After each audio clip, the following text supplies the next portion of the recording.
Peace, family.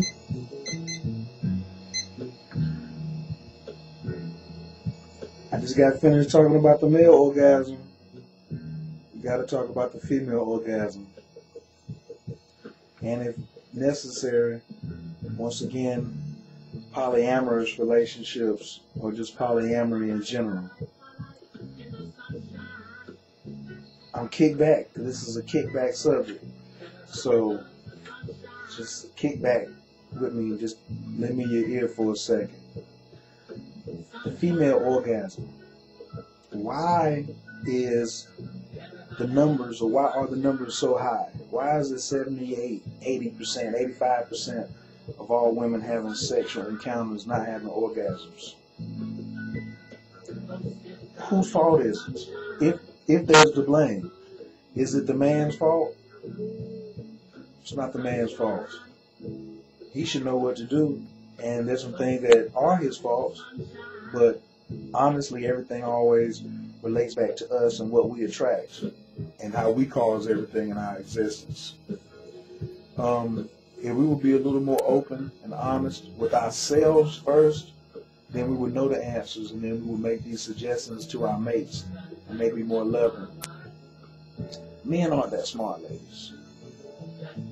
We're not that bright. We have to be told things, we have to read, we have to follow some type of directions, things like that. But we're good pattern followers. When we find things that work for us, we tend to stick to them. And if nobody tells us that a particular habit is not healthy for us, or we get too much into a rut of it, then just continue on, much like male or either gender.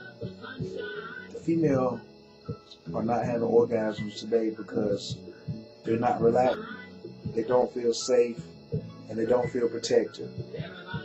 Now, the man definitely has a lot to do with that by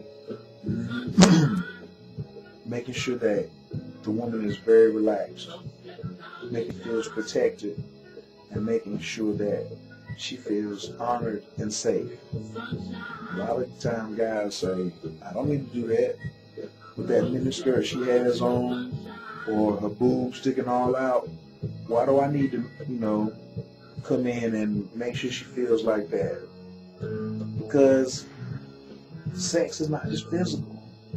Sex is a spiritual thing. Sex is a connecting back with God. Is it fun and pleasurable to do all those things? Sure is. But how productive is it? Being fun and being productive are two different things. We have to do that for the ladies. But ladies, you have to tell the men what you want. You have to tell them what you need. You can't just say, I need you to make me have an orgasm. He can't make me have an orgasm. He can help you with some energy, some energy that he can contribute, but it's ultimately up to you. And being open and honest with yourself and then others at all times. So you can tell him, hey, this is how this makes me feel, and this is how I would like to feel. And then men love tasks. If you give us some tasks to do, we'll go out and do it. Tell us to read a book on cultivating female sexual energy. Tell us to read Jewel in the Lotus by Sunyata Saraswati on Tantra. Tell us to read Karmic Astrology. Give us something to do. Give us some tasks, and we'll do it. But if you don't give us the right directions to go, and you just say, make me orgasm, when that's really like a dog chasing his tail, that's not really that productive. What we want to do for all females to become multi-orgasmic, not just have one orgasm per sexual encounter, but 2, 3, 4, 5, 6, and more orgasms. See the smile on my face? That'll be the smile on your face. That'll be the smile on your man's face. When you are just multi-orgasmic. All women are multi-orgasmic by nature. There's nothing wrong with the woman who has a lot of orgasms. Nothing wrong with a sister or a female who's not having any orgasms. She's just not in balance. Because we're not doing the blame and shame and the victim and the villain thing anymore. She's just not having as much pleasure as the woman and the man who are enjoying all these orgasms. Now, men being multi-orgasmic, we have to learn. We have to first learn how to retain our orgasms as you have and reach more and more climaxes. It's not the same for both of us. It's not the same that men can have as many orgasms as women. It's impossible. It's biologically impossible. But I already spoke about that. This is the feminine orgasm. This is how you magnetize and attract things to you. This is how you are the generator of your household. Now, having an orgasm by yourself through masturbation, cool. Multi-orgasmic through masturbation, rare. But do you have the possibilities when you feel safe and secure with a man to have those multiple orgasms?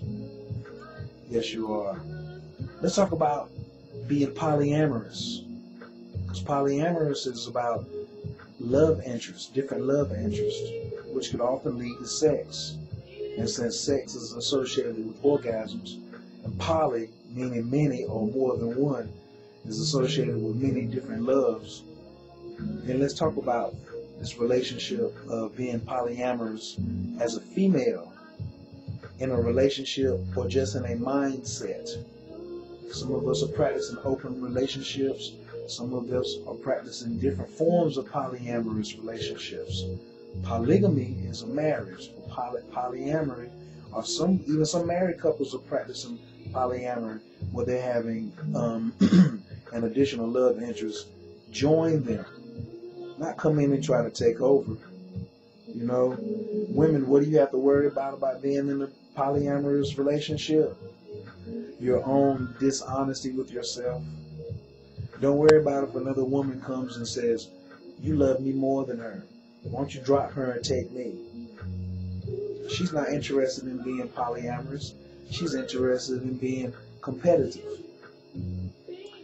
That's so played out, the competitiveness. Why not have love, serious love, coming in, letting it be genuine, instead of having this European or Western system of thought that we have tell us and dictate to us how we can love, how much love we can receive, such on and so forth. That's ridiculous. This is a new era we're moving into, Aquarius, and we're going to let somebody tell us how to think? Come on now, let's be serious. We want to live free. We want to have honesty and clear relationships and abundant relationships and prosperity. It's the only way you're going to have it, is being honest. We're all polyamorous. Sorry, give you the bad news. Yeah, you might only want one man to be with one man for 10 or 20 years, but when you see Denzel on TV, you see that guy that walks by and you just be like, golly, that's a potential love interest. You may not have acted on it, but the mind doesn't know the difference between whether you acted on it or whether you didn't. So in a sense, you already took care of the act. Whether you show that person by running a scenario in your mind that there's potential there for a love interest, even though they may not even be aware of it, or your mate, and it can only be this quick in a flash of an eye, but it's still happening. Listen, it's really important that we be honest. When you're honest, you're going to attract people that are honest. But when you're strange and dishonest, you're going to attract strange and dishonest people. That's what's going on. You can't be in a strange and dishonest relationship and having the orgasm or having the orgasms that you want to have. You think you can reach the 9th level of orgasm by being dishonest? Can't. We'll do another video later, another conversation on the 9 of orgasms. All right? In the meantime, go make love. Go experiment. Go have fun. Go open yourself up and be honest. Sit down with your partner and talk about some things. Tell them what you like, how you want to be touched, and how you want to feel. See how they open up to it. Try honesty. If they're not, just keep trying. You'll attract it. I love you all. Peace, love, and light, and abundance.